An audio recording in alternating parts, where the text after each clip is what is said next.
ఆదికాండం 29వ అధ్యాయం. ఆదికాండం 29వ అధ్యాయంలో నుండి ఈమె ప్రస్తావన మనకు కనబడుతుంటుంది. మరి ఈమె సందర్భం మనకనగా ఈమె ప్రస్తావనలోనికి వెళ్ళకముందు కొంచెం ఉపద్ఘాతంలాగా మాట్లాడుకుంటే, అసలు లేయా అనగానే ఇది హెబ్రీ పదం, హెబ్రీ పేరు లేయా అనగానే. మరి హెబ్రీ భాషలో లేయా అనే పేరుకి అర్థం ఏంటంటే అలసట, అలసిపోవడం. మరొక భాషలో అర్థం చూస్తే ఆవు అని ఉంటుంది. అంటే ముఖ్యంగా లేయా అనే పేరుకు అలసిపోవటం, అలసట అనే అర్థాలు చెప్పారు. ఇక ఏంటి అని మనం ఆలోచించాం అనుకోండి. మరి ఈ స్త్రీ ఎంత గొప్పవారంటే తండ్రి తన భర్త చేత నిరాదరించబడిన ఒక స్త్రీ ఈమె. అలానే తన చెల్లి దగ్గర ద్వేషింపబడిన స్త్రీ, తన భర్తతో నిరాదరణ అనగా ఆదరణ లేదు, తన భర్త ద్వారా నిరాదరణ పొందిన స్త్రీ. అలానే తన చెల్లితో, తన సహోదరి మనతో ద్వేషింపబడిన ఒక స్త్రీగా ఉంటుంది. కానీ ఇంత జరుగుతున్నా ఆమె దేవుడిలో ఆమె ఉన్నతంగా నిలిచింది. కాబట్టి నేడు ఆమె గురించి మనం ఆలోచించవలసిన పరిస్థితి వచ్చింది. మరి ఇక బైబిల్లోనికి వెళ్ళి మనం ఆలోచిస్తే అసలు ఈ లేయా గురించి 16వ వచనం నుంచి మనం ఆలోచించినట్లయితే 29వ అధ్యాయం, ఆదికాండం 29వ అధ్యాయం 16వ వచనంలో, లాబానుకి 2 కుమార్తెలుండిరి, వారిలో పెద్దదాని పేరు లేయా. ఇక లాబాను ఎవరని అడగండి, రిబ్కా వాళ్ళ సహోదరుడు. మరి ఈ లాబానుకి 2 కుమార్తెలు ఉన్నారట. ఆ 2 కుమార్తెలలో పెద్దదాని పేరు లేయా. నేడు మనం నేర్చుకునబోయేది కూడా ఎవరి గురించి? లేయా గురించి. మరి ఆమె పేరు లేయా, చిన్నదాని పేరు రాహేలు. లేయా జబ్బుగండ్లు కలది, రాహేలు రూపవతి సుందరియునై ఉండెను. ఇక్కడ లేయా గురించి రాయబడుతున్నప్పుడు ఎలా రాయించారంటే ఆమెలో ఉన్నటువంటి లోపాన్ని రాయించారు. ఆమెకి ఏముందంట? జబ్బు కళ్ళు ఉందంట. మరి జబ్బు కళ్ళు ఉన్న ఆ వ్యక్తిని ఎవరైనా ఇష్టపడుతుంటారండి? లేదు. మరి యాకోబు గారు కూడా ఇష్టపడలేదు. రాహేలునే ప్రేమించినట్లుగా కనిపిస్తుంది. ఎందుకు? రాహేలు ఎవరంటే ఎలా ఉంటుందంట? ఆమె రూపవతియును సుందరియునై ఉన్నదట. మరి లేయా పరిస్థితి జబ్బు కళ్ళు గలది. అందుకే వాస్తవానికి యాకోబు గారు కూడా ఆమెను నిరాదరించారు. అలానే తన సహోదరుని మన చేత ద్వేషింపబడింది, కానీ దేవుడి చేత ఆదరించబడిన స్త్రీగా. అలానే యూదా గోత్రపు సింహానికి యేసుక్రీస్తుల వారు రావడానికి కూడా ఈమె కారకురాలుగా ఉంటుందండి. మరి ఈమె జబ్బు కళ్ళు కలది. వాళ్ళ చెల్లి ఏమో చాలా రూపవతి అట, సుందరవతి అట.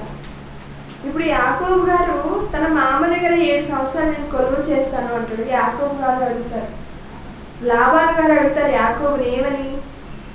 మరి నువ్వు ఊరికేనే కొలువు చేస్తే ఏం బాగుంటుంది? కొలువు చేస్తున్నావు కాబట్టి దానికి జీతంగా నీకేం కావాలో కోరుకో అని అడుగుతారు. అలా కోరుకో అనగానే యాకోబు గారు ఏమంటారు? ఇదిగో నీ చిన్న కుమార్తెను నాకు ఇచ్చి వివాహం జరిపించు అంటాడు. ఆ మాటకు తన తండ్రి సంతోషిస్తాడు. పోనీలే, అన్యులలోకి ఇచ్చి వివాహం జరిగించే బదులు నా సహోదరి కుమారుడుగా నీకే ఇచ్చి చేస్తాలే, నువ్వు 7 సంవత్సరాలు చెయ్యి అంటాడు. అసలు 7 సంవత్సరాలు ఎలా చేశాడో కూడా యాకోబు తెలియదు అంటాడు. అంత ప్రేమ ఉండిపోయింది మరి రాహేలు మీద.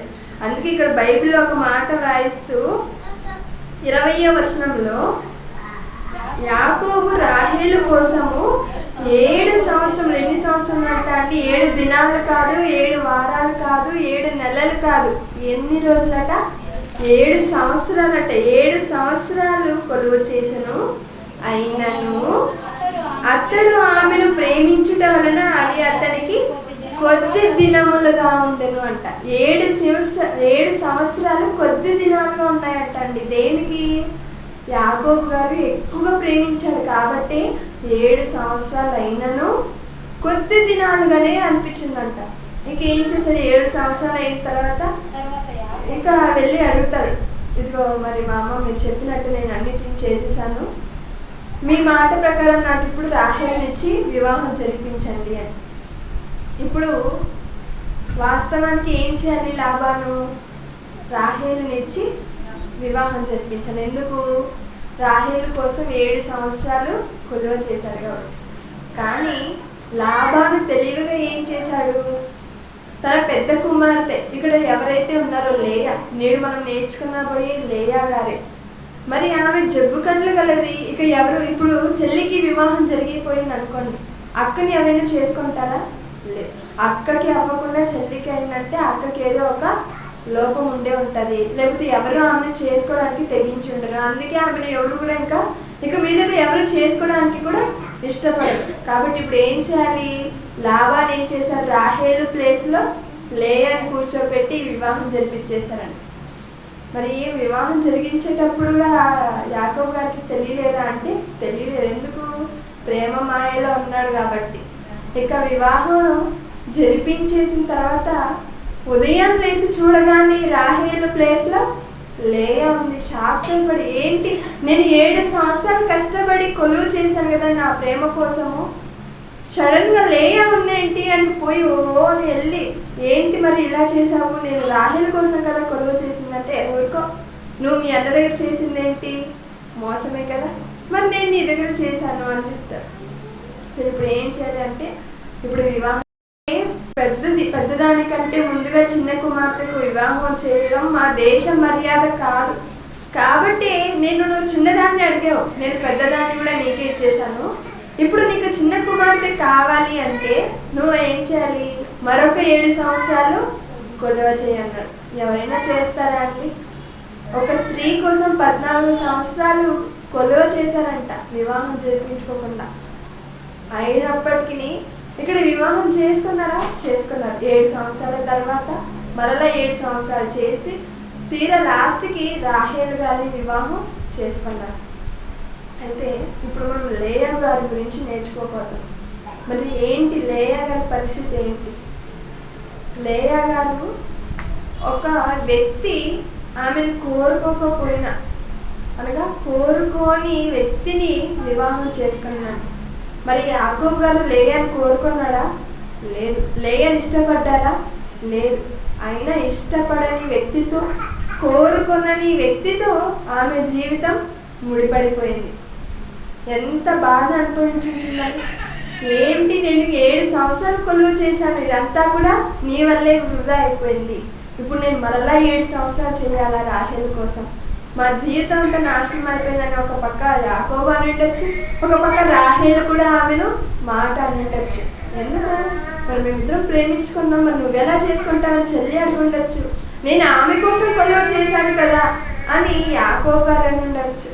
అయినా వాటన్నిటిని కూడా ఆమె ఓర్చుకొని యాకోబు గారిని ప్రేమించిందని. కానీ భర్త ప్రేమను పొందుకుందా అంటే లేదు. రాహేలు నేను ప్రేమించాడు, పెళ్లి చేసుకున్నారు. ఆ తర్వాత దేవుడు ఎవరు గుర్తించకపోయినా ఎవరు గుర్తిస్తారంటే దేవుడు గుర్తిస్తారు. ఒక భర్తగా ఆయన దగ్గర లేదు, చెల్లిగా ఈమె దగ్గర ప్రేమ లేదు. మరి లేయా ఎవరిని ఆశ్రయించింది? తండ్రి ఇంట ఉండింటే ఉంది, కానీ తండ్రిని ఆశ్రయించలేదు. ఎవరిని ఆశ్రయించిందో తెలుసా? దేవుణ్ణి ఆశ్రయించింది. దేవుడు ఆమెను జ్ఞాపకం చేసుకున్నాడంట. ఒకసారి ఇదే అధ్యాయము 30వ వచనంలో, యాకోబు రాహేలును కూడెను, మరియు అతడు లేయా కంటే రాహేలును బహుగా ప్రేమించి అతనికి మరి 7 ఏళ్ళు కొలువు చేశాడు. చూసారా, వివాహం అయింది లేయాతో. పోనీలే ఎవరినో ఒకరిని వివాహం చేసుకునేసానో, చేసుకున్న ఆమెను బాగా చూసుకోవచ్చు అనుకోవచ్చు కదా. లేదంట, లేయా కంటే కూడా రాహేలును బహుగా ప్రేమించాడంట. ఇంకా వివాహం జరిగిన తర్వాత మరొక స్త్రీని బహుగా ప్రేమిస్తుంటే ఇక్కడ భార్యను ఎక్కడ చూసుకుంటారండి? చూసుకొని ఉంటారా? లేదు. కానీ ఆమె అనుభవించింది, బాధ అన్నిటిని అనుభవించిందంట. లేయా ద్వేషింపబడుట యెహోవా చూచి. చూసారా, ఎవరు చూసారంట అండి? యెహోవా చూసారట. ఎంత గొప్ప విషయం అండి. లేయా ద్వేషింపబడడం యెహోవా చూసారంట. మరి యెహోవా ఎప్పుడు చూస్తాడు? దేవుడు ఎప్పుడు చూస్తాడు? ఆయన పిల్లల్నే కదా ఆయన ముందు చూస్తాడు. అంటే లేయ దేవుడిని అంటిపెట్టుకునేది కాబట్టి లేయ ద్వేషింపబట్ట యెహోవా చూచి ఆమె గర్భము తెరిచెను, రాహేలు గొడ్రాలై ఉండెను.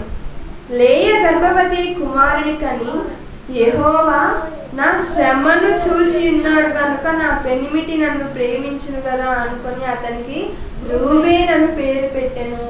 చూసారా అండి, ఆమె ఎన్నో శ్రమలు, బాధలు, కష్టాలు అనుభవిస్తుంది. ఇప్పుడు ఆమెను ఎవరి జ్ఞాపకం చేసుకున్నారంట? ఆమె ద్వేషింపబడుతుందన్న సంగతి ఎవరికి తెలిసింది? దేవునికి తెలిసింది. దేవుడు ఏం చేశాడు? రాహేలుని దీవించలేదు, రాహేలుకి గర్భఫలాన్ని ఇవ్వలేదు. ఎవరికి ఇచ్చారు? లేయాకి ఇచ్చాడు. అప్పుడు లేయ ఎంత మంచి మాట అనిందండి, ఇదిగో యెహోవా నా శ్రమను చూసి ఉన్నాడు అని చెప్పిందండి. ఎవరైనా చెప్పుకోగలమా మనము? కానీ ఆమె చెప్పింది ఏమని? శ్రమలలో దేవుడు నన్ను చూసి నా మొరను ఆలకించి నా కష్టాన్ని చూసి నేను పడుతున్న శ్రమలన్నిటికీ కూడా కానుకగా నాకు ఒక కుమారుని దయచేశాడు కాబట్టి అతనికి రూబేను అని పేరు పెట్టిందంట. నాకు కుమారుని కన్నాను కదా, యాకోబుకి కుమారుని కన్నాను కదా, దాన్ని బట్టి అయినా ఆయన నన్ను ప్రేమిస్తాడేమో అనే ఆశతో. అలానే దేవుడు మరొకసారి మరొక కుమారుని దయచేశాడు. అప్పుడు ఏం చేసింది? ఇదిగో నేను ద్వేషింపబడుతున్న సంగతి దేవుడు విన్నాడు కాబట్టి ఇతనికి నేను షిమ్యోను అని పేరు పెట్టాను అని చెప్తున్నాడు. అంటే రూబేను, షిమ్యోను. ఇక మూడవసారి ఇదిగో దేవుడు తుదుగు ఈసారి నాకు మళ్ళా గర్భఫలాన్ని దయచేశాడు కాబట్టి ఇతనికి నేను లేవి అని పేరు పెట్టాను అని చెప్పింది. ఆమె మరలా గర్భవతి కుమారుని కానీ ఈసారి యెహోవాను స్తుతించదని అనుకొని, చూసారా అండి, దేవుణ్ణి స్తుతించదని అనుకొని యూదా అనే పేరు పెట్టిందంట. ఈ యూదా నుంచే మనకి యేసుక్రీస్తు వారు రావడం జరిగింది. యూదా గోత్రం కొలమ సింహముగా యేసుక్రీస్తు వారు పిలువబడ్డారు. ఇప్పటికీ యుగ యుగాలు ఏలుతూనే ఉంటారు. అంటే ద్వేషింపబడిన స్త్రీ ద్వారా దేవుడు ఒక గొప్ప జనాంగాన్ని రప్పించాడు. చూసారా, ద్వేషింపబడుతుంది భర్త చేత, సహోదరుని మన చేత, అందరి చేత.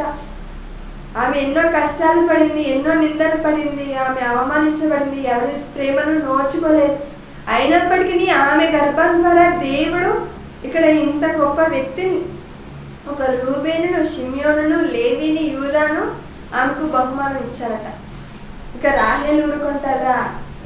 ఇదిగో అక్క ఏమో ఓని పిల్లల్ని కనేస్తుంది, నువ్వు నాకు పిల్లలు ఇస్తావా, నన్ను చనిపోమంటావా అని రాహేలు అడుగుతుంది. ఇంకా యాకోబు గారు ఏం చెప్తారు? నేను కాదు, దేవుణ్ణి పోయి అడుగు, పిల్లలు ఇచ్చేది దేవుడు కదా, దేవుణ్ణి అడుగు అనేసరికి ఆమె మొరపెట్టుకుంటుంది. మళ్ళా ఆమె దాసికి దేవుడు ఆమె దాసి నుంచి పంపించగానే దాసి ద్వారా కుమారుడు. అలా ఈ సందర్భం అంతా చదువుకుంటూ వస్తే మనకి ఇంకా బాగా అర్థమవుతుంది. ఇప్పుడు లేయ ఎంతమందిని కన్నది? 4. రూబేను, షిమ్యోను, లేవి, యూదా 4 కన్నది. 4 కన్న తర్వాత ఇక ఆమెకు కాన్పు అనేది ఉడిగిపోయిందంట. ఇక నాకు కాన్పు ఉడిగిపోయింది కదా అనేసి ఆమె ఏం చేసింది? నా దాసి ఉంటుంది కదా, అంటే ఆ కాలంలో ఎలాగంటే పెళ్లి కూతురుతో పాటు ఒక స్త్రీని, ఒక దాసిని కూడా ఇచ్చి పంపించేవారు తోడు. ఈమె ఏం చేసింది? తన దాసి అయిన జిల్పాను యాకోబుతో భార్యగా ఉండడానికి పంపించింది. అలా వెళ్ళిన తర్వాత ఆ జిల్పా గాదు అని కంటుందంట. గాదును కన్న తర్వాత లేయ దాసి అయిన జిల్ప యాకోబునకు 2వ కుమారుని కనగా, లేయ నేను భాగ్యవంతురాలను, స్త్రీలు నన్ను భాగ్యవతి అందరూ కదా అని అతనికి ఆశీర్వాదం పెట్టిందంట. చూసారండి ఎంత ఈమె మాట్లాడుతున్న ప్రతి మాటలు ఎలా ఉన్నాయో చూసారా? ఒక్కొక్క కుమారుడికి పేరు పెట్టేటప్పుడు ఖచ్చితంగా దేవుడు కూర్చున్న ప్రస్తావన తెస్తుంది. ఆమె జీవితంలో ఆమె పడిన శ్రమలకు, ఇదిగో నేను ద్వేషింపబడ్డాను, నేను ద్వేషింపబడ్డానని దేవుడు చూశాడు, నా శ్రమలను దేవుడు చూశాడు, నా మొరను దేవుడు ఆలకించాడు, ఇదిగో నేను దేవుడిని స్తుతించాలి అని ఇలా చెప్పుకుంటూ ఇక్కడికి వచ్చేసరికి స్త్రీలందరూ కూడా నన్ను భాగ్యవంతురాలు అనుకుంటారు కదా, మరి ముఖ్యంగా నా భర్త కూడా అనుకుంటారు కదా అనే ఆశతో ఆమె ఆశీర్వాదం అని పేరు పెట్టుకున్నాడు. అలానే ఈ జిల్ప మరొక కుమారుని కంటది. ఆయన పేరు ఇక్కడ క్రింది మాటలో మనం చదువుకుంటే కనిపిస్తుంది. ఇక లేయా దగ్గరికి వచ్చామనుకోండి, లేయాకు ఒక కుమారుడు ఉంటాడు. ఆయన వెళ్ళి ఏం చేశాడు? దత్తపుత్ర అనగా పుత్రదత్త వృక్షపు పండ్లను తెచ్చిస్తాడు. పుత్రదాత వృక్ష ఫలాలను తెచ్చివ్వగానే, నీకున్న పిల్లలకు సరిపోరా, నీవు నాకు పండ్లు ఇచ్చావంటే నేను ఈరోజు యాకోబును నీ దగ్గర పంపిస్తాను అని చెల్లి చెప్పగానే సరే అనేసి వృక్షాలకు అదే పుత్రదాత వృక్షపు పండ్లకు బదులుగా యాకోబు గారిని ఆమె లేయా పొందుకుంటుంది. అలా మరలా దేవుడు ఆమెను దీవించగా మరలా యాకోబు గారిచే ఆమె 5వ కుమారుని కంటదండి. 18వ వచనంలో, లేయా, నేను నా పెనిమిటికి నా దాసినిచ్చినందున దేవుడు నాకు ప్రతిఫలము దయచేసని అనుకుని అతనికి ఇష్మాకారు అని పేరు పెట్టాను.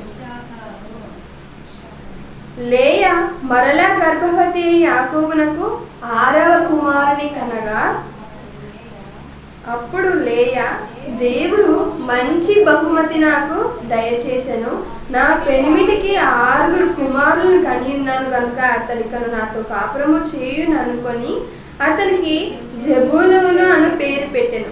ఆ తర్వాత అనగా ఇప్పుడు ఎంతమంది కుమారులు అయ్యారు? 6 మందిని కన్నదండి. రూబేను, షిమియోను, లేవి, యూదా, ఇశ్శాకారు, జెబూలూను 6 మందిని కన్న తర్వాత ఇక్కడ ఆ తర్వాత ఆమె కుమార్తెను కని ఆమెకు దీనా అను పేరు పెట్టెను. దేవుడు రాహేలును జ్ఞాపకం చేసుకుని ఆమె మనవిని ఆమె గర్భం కలిగి.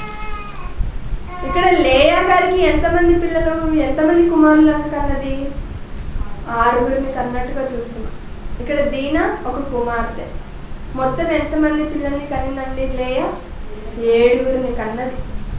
మరి మొదట్లో ద్వేషింపబడింది, శ్రమ పడింది, ఆదరణ పొందలేకపోయింది, ఎవరు కూడా ఆమెను బాగా చూసుకునే వాళ్ళు లేరు.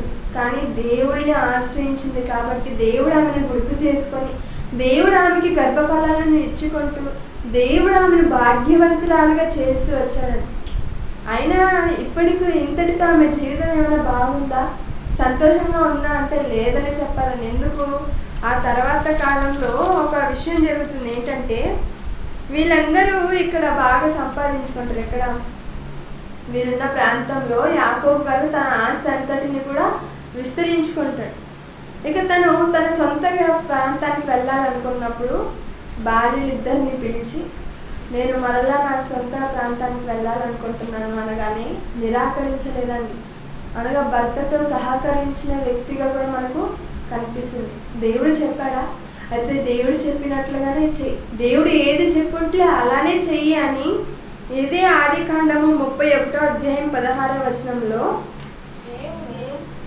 ఆదికాండము 31వ అధ్యాయం 16వ వచనంలో, దేవుడు మా తండ్రి యొద్ద నుండి తీసివేసిన ధనమంతయు మాదియు మా పిల్లలదియునై ఉన్నది కదా, కాబట్టి దేవుడు నీతో చెప్పినట్లెల్లా చేయమని అతనికి ఉత్తరం ఇయ్యగా. చూసారండి, లేయా అసలు మనము చదువుకుంటే వెళ్ళిపోతాం, కానీ మనసు పెట్టి ఆలోచించినప్పుడు ఆమె ఎంత గొప్ప స్త్రీగా కనిపిస్తుందో ఆలోచించాలని.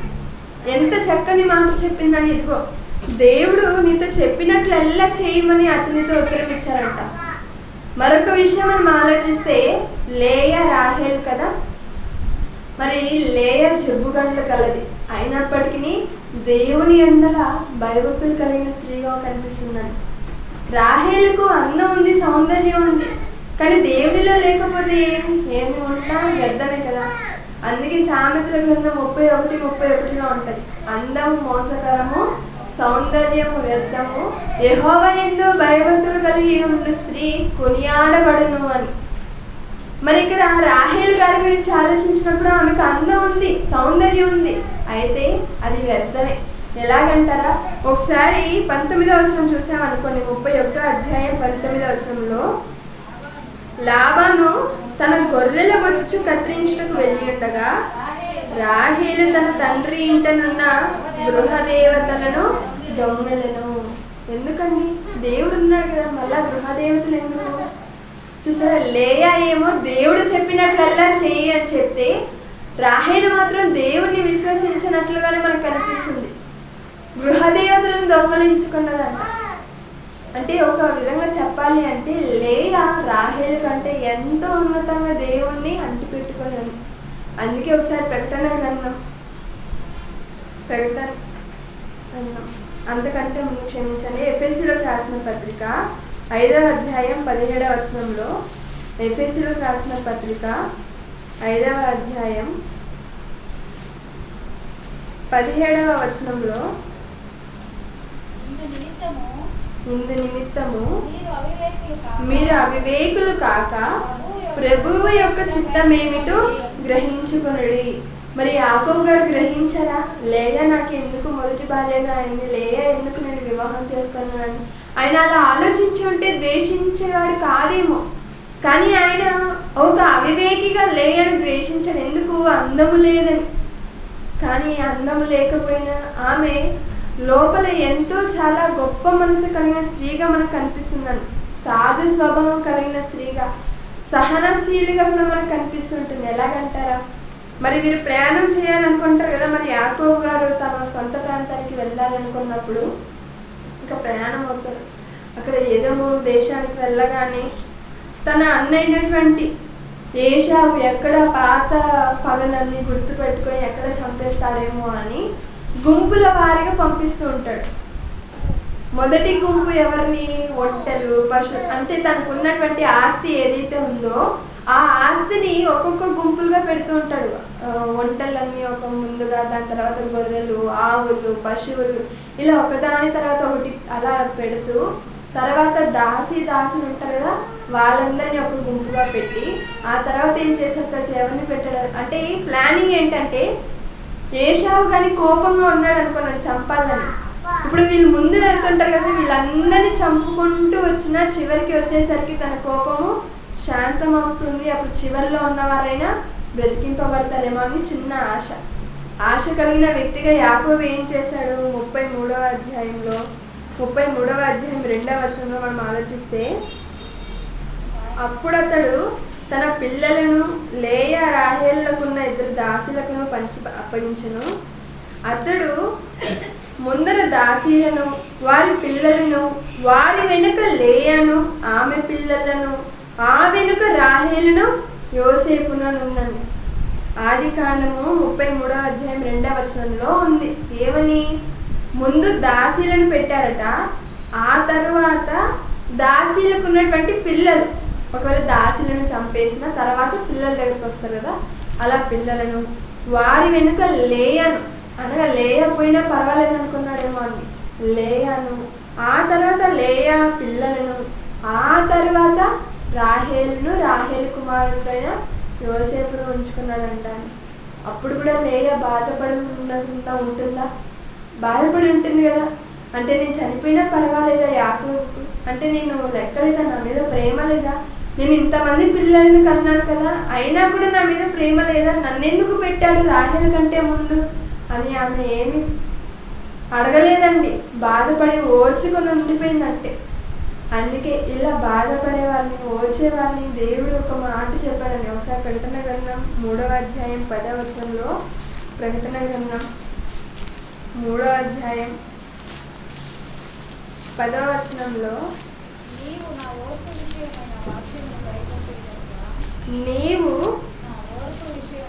నా ఓర్పు విషయమై వాక్యమును గైకొంటివి కనుక భూనివాసులను శోధించుటకు లోకమంతటి మీదికి రాబో శోధన కాలములలో అని ఫుట్నోట్లో శోధన గడియలలో అని చెప్తూ నేను నిన్ను కాపాడేదను. ఓర్చుకున్నా వచ్చిన శ్రమలలో మనం ఓర్పు కలిగిన వారంగా ఉంటున్నామా? వచ్చిన శోధనల గడియలలో మనం ఓర్పు కలిగి దేవునిలో నిరీక్షణ కలిగిన వారంగా ఉన్నామా? అలా ఉన్నట్లయితే దేవుడే మనల్ని కాపాడతాడు అంటండి. వాళ్ళు రక్షిస్తారేమో, వీళ్ళు కాపాడతారేమో, వీళ్ళు చూసుకుంటారేమో, నాకు ఇంత కష్టం కలిగింది కదా, ఎవరో వచ్చి నన్ను ఆదరిస్తారేమో, ఇలాంటివి ఏమీ ఆలోచించిన అవసరం లేదు. ఎప్పుడు దేవునిలో మనం ఉన్నప్పుడు. అదే చెప్తున్నాడు ఇక్కడ, ఇదిగో నేను నిన్ను కాపాడుతాను, నేను కాపాడుతాను. ఎప్పుడు నీవు వాక్య విషయమై నీవు ఓర్పు కలిగి వాక్యమును గైకొని శోధన గడియలలో ఓర్పుగా ఉంటే నేను నిన్ను కాపాడుతాను అన్నాడు. ఇక్కడ లేయా చేసింది కూడా అదే. ఆమె శ్రమ పడింది కానీ చనిపోవాలనుకోలేదు, వెళ్ళిపోవాలనుకోలేదు. ఆమె యాకోబుకు దూరంగా ఉండాలని కూడా అనుకోలేదు. అన్నిటినీ సహించింది, అన్నిటినీ ఓర్చుకుంది. ఇలా ఆమె ఓర్చుకున్న తర్వాత ఇంతటితో ఆగిపోయింది ఆ శ్రమలు అంటే లేదని. ఇప్పుడు తన కుమార్తె రూపకంగా ఆమెకు శ్రమ వచ్చింది. ఆమె కుమార్తె ద్వారా ఆమెకు మానసికమైన ఒత్తిడి కలిగింది. ఆమె కుమార్తె ద్వారా ఆమె ఆరోగ్యం కూడా పాడైనట్టుగానే కనిపిస్తుందండి. ఎందుకు? ఒక్కగానొక్క కుమార్తె. ఇప్పుడు యాకోబు గారికి 2 భార్యలు అన్నప్పుడు లేయా, రాహేలు, వీరిద్దరికి పుట్టిన పిల్లలు 12 మంది. ఈ 12 మందికి కలిపి ఒకే ఒక్క చిన్న చెల్లె, ఆమె దీనా. ఆదికాండం 34వ అధ్యాయంలో ఉంటుంది ఈ ప్రస్తావన. ఆదికాండం 34వ అధ్యాయం మొదటిలో లేయా యాకోబునకు కనిన కుమార్తె అయిన దీనా అని ఉన్నాడు. అంటే ఒక రకంగా ఇప్పుడు దీనాకి లేయా గర్భాన పుట్టిందంటే దీనా. మరి లేయా గర్భాన ఎంతమంది పుట్టినట్టుగా మనం ఆలోచించాము? 7 మంది కదా. ఎవరెవరు? నేను అడుగుతూనే ఉంటాను, ఎవరెవరు పిల్లలు? యాకోబుకు లేయా ఎంతమందిని కనింది? 7 మంది. అందులో ఒక కుమార్తె, ఆమె దీనా. మరి మిగిలిన 6 మంది ఎవరు? రూబేను, షిమియోను, లేవి, యూదా, ఇశ్శాఖారు, జెబూలూను. ఈ 7 మందికి, ఈ 6 మందికి చివర్లో పుట్టిన ఒకే ఒక చెల్లి ఎవరు? దీనా. ఈ 6 మందికే కాకుండా మిగిలిన రాహేలుకు పుట్టిన వారికి, అలానే వారి దాసీలకు పుట్టిన వారికి, మొత్తం అందరికి కలిపి ఒకే ఒక కుమార్తె, ఆమె దీనా.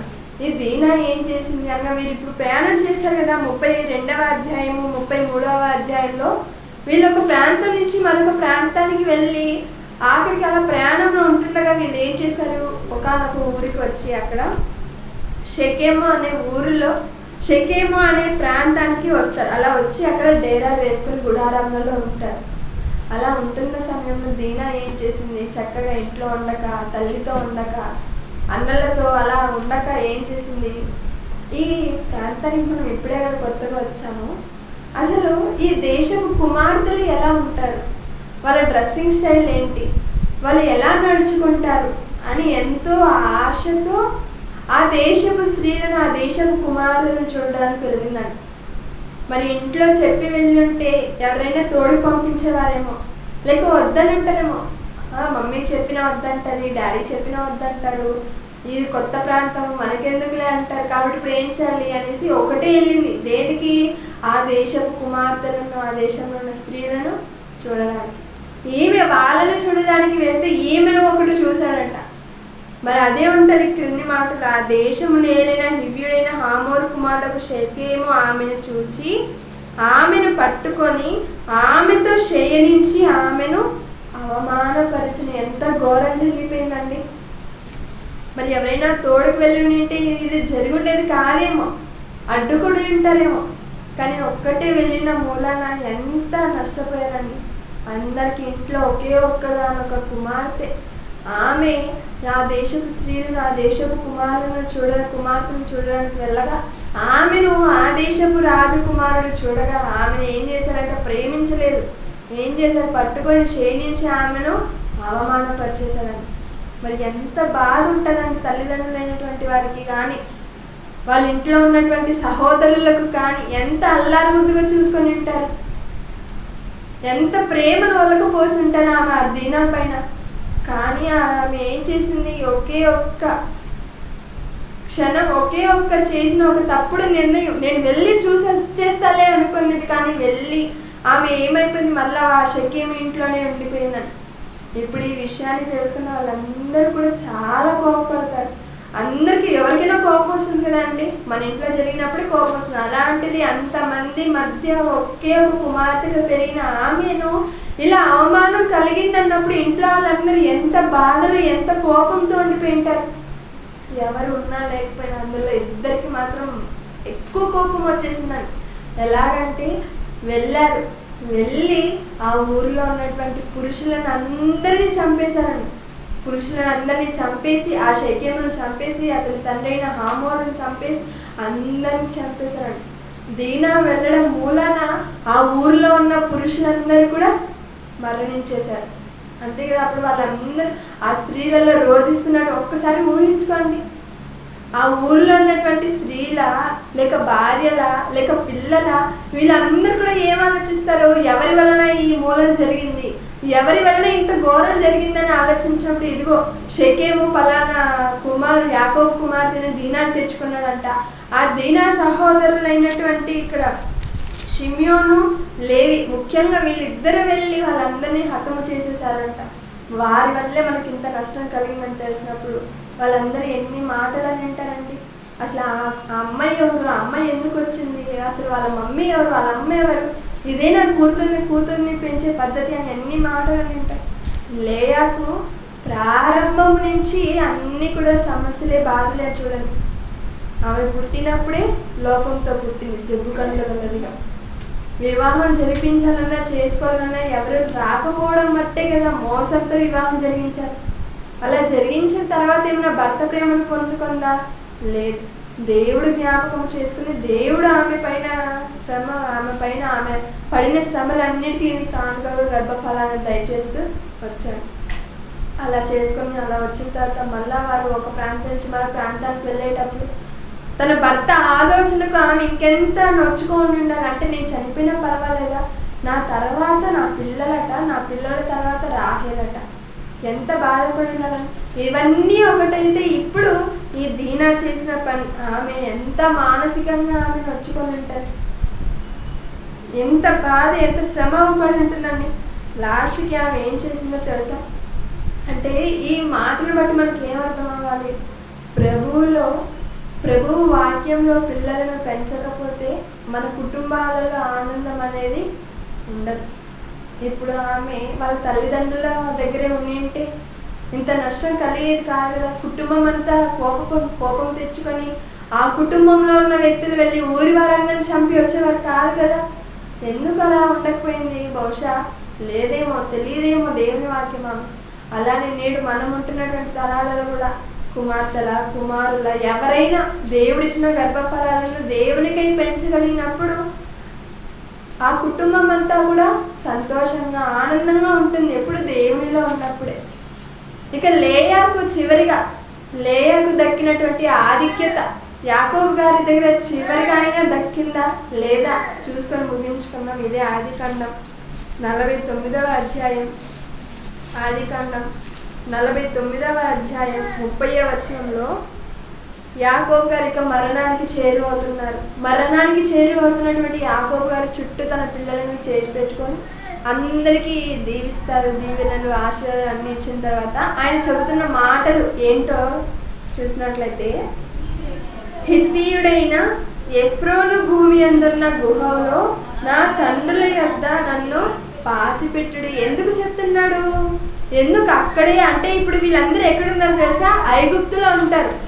ఐగుప్తులో ఎందుకు వచ్చారు? కనానులో కరువు రాగా యోసేపు ఐగుప్తులో ఉండడం, యోసేపు మూలాన అనగా రాహేలు కుమారుడైన యోసేపు మూలాన ఈ యాకోబు గారి కుటుంబం అంతా 70 మందితో ఈ ఐగుప్తు దేశానికి రావడం జరిగింది. అక్కడికి వచ్చినాక కొన్ని లక్షల మందిగా వాళ్ళు అభివృద్ధి చెందారు.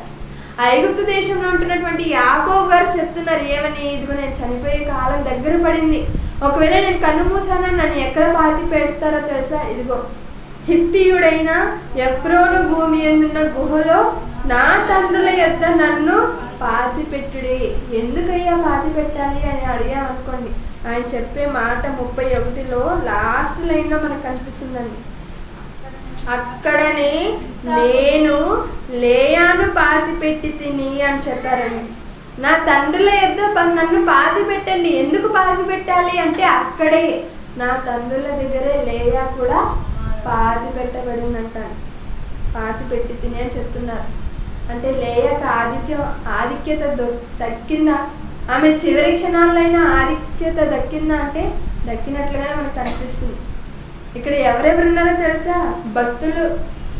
అబ్రహాము గారు ఉన్నారు, ఆమె భార్య శారా ఉందంట, ఇస్సాకు ఉందంట, ఇస్సాకు భార్య ఉందంట, అలానే యాకోబు వారి భార్యలు, వీరు కూడా ఒకే చోట పాతి పెట్టబడినంట. అంటే లేయా జీవితంలో మనం ఆలోచిస్తున్నప్పుడు ప్రారంభం నుంచి ఆమె ఎన్ని కష్టాలు, శ్రమలు, బాధలు, హింసలు అన్నిటిని ఓర్చుకొని దేవునిలో ఉంది కాబట్టి దేవుడు ఆమెను ఇంతగా హెచ్చించాడని. చివరిగా ఒకే ఒక మాట చూసుకుందాం. పేతురు రాసిన మొదటి పత్రిక 2వ అధ్యాయం 6వ వచనంలో, పేతురు రాసిన మొదటి పత్రిక 2వ అధ్యాయం 6వ వచనంలో, ఎలయనగా ఇదిగో నేను ముఖ్యమును ఏర్పరచబడినది అమూల్యమునుగా మూలరాతిని సియోనుగా స్థాపించదని చెప్పుకుంటూ 7వ వచనం చెప్తున్నాడు. ఏమని? ఇల్లు కట్టువారు ఏ రాతిని నిషేధించిరో అదే మూలకు తలరాయి ఆయను. ఆమెను అందరూ నిషేధించారా? అందరూ నిషేధించుంటారు ఆమెను. ఎవరిని? లేయని.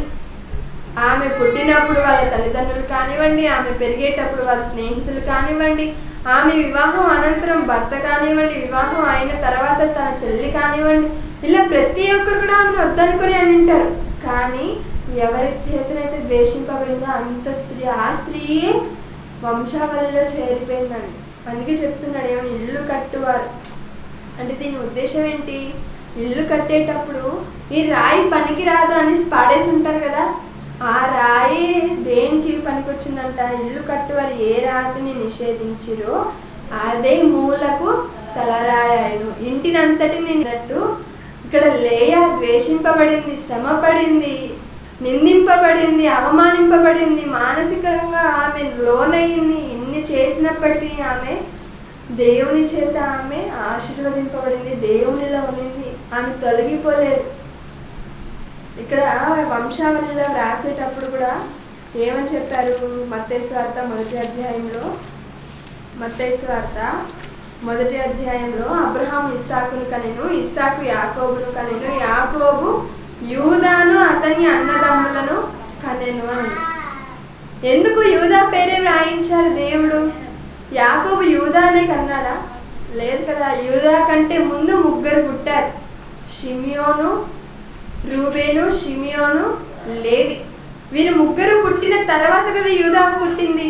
అయినా కూడా యూదా పేరే వ్రాయించాలంటే యూదా గోత్రపు కొదమ సింహము వారి గర్భంలో నుండే వచ్చింది కాబట్టి యాకోబు యూదాను అతని అన్నదమ్ములను అన్నాడు. మరి యూదాను కన్నది ఎవరు? లేయనేనా? లేయనే కదా. ఎంతమందిని కనిందండి? 7 మందిని. మళ్ళా రాహేల్ అంటారు కాదు కదా. లేయా గర్భాన యూదా జన్మించాడు, యూదా గర్భాన యేసుక్రీస్తుల వారు వచ్చారు. యూదా వంశావళిలో అనగా యేసుక్రీస్తుల వారు రావడానికి ఒక మూల రాయిగా ఇక్కడ ఎవరు కనిపిస్తున్నారు? లేయా గారు కనిపిస్తున్నారు. కాబట్టి ఈమె జీవితంలో నుండి మనం నేర్చుకోవాల్సిన ఏమైనా ఉన్నాయా అంటే 1, 2 కాదని చాలా ఉన్నాయి. మరి ఏమి నేర్చుకోవాలండి అంటారా? మనకి ఎన్ని బాధలు, శ్రమలు, కష్టాలు వచ్చినా విశ్వాసం నుండి మనము తొలగిపోకూడదు. విశ్వాసంలోనే దేవునిలోనే ఉండాలి. దేవుని విశ్వాసంలో, దేవుని ఎడల విశ్వాసం కలిగిన వారంగా మనం ఉండాలి. మనల్ని ఎవరో ఆదరించాలని మనం చూడకూడదు. మనం ఎవరి చేత ఆదరణ పొందుతాం? దేవుని చేత ఆదరింపబడే వారిగా ఉంటే చాలు. ఎవరు మనల్ని ఆదరించినా ఆదరించకపోయినా పర్వాలేదు. అలానే ప్రతి విషయంలోనూ దేవునికి స్తుతి చెప్పించేవారుగా, ప్రతి విషయంలో మనకు కలిగే ప్రతి విషయంలో కూడా దేవునికి స్తుతించే వారిగా మన అందరం కూడా ఉండాలి. మనం ఎప్పుడూ కూడా ఒకరిని ఏ మాట కూడా అనకూడదు. అలానే అన్నిటిని వచ్చే శ్రమలన్నిటినీ ఓర్చుకొని ఉండాలి, ఓర్పు కలిగి ఉండాలి, సహనం కలిగి ఉండాలి. ఇలా చెప్పుకుంటూ వెళ్ళి చాలా ఉంటాయండి ఆమెలో.